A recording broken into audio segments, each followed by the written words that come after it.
Replace the water pump.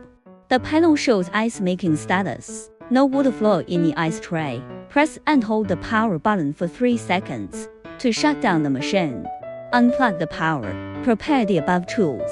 Pry up the side fixing plate, then remove the baffle. Remove the 3 fixing screws of the water tank.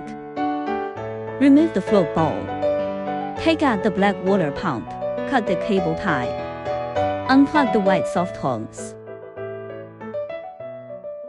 Pry out the black protective rubber plug.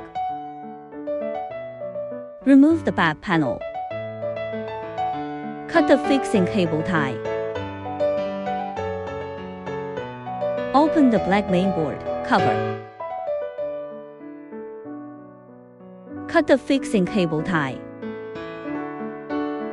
Locate the water pump port and unplug it. Unplug the water pump wire connector. Cut the fixing cable tie. Take out the water pump wire. Replace with a new water pump. Connect the white soft hose to the new water pump and secure it with a cable tie. Snap it into the water tank. Reinstall the fixing screws. Thread the wire end through the side circular hole. Return the float bowl to its position. Install the baffle. Connect to the corresponding water pump port.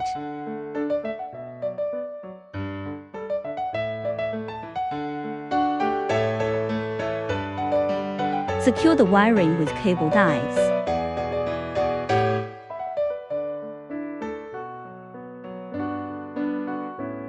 Reinstall the mainboard cover.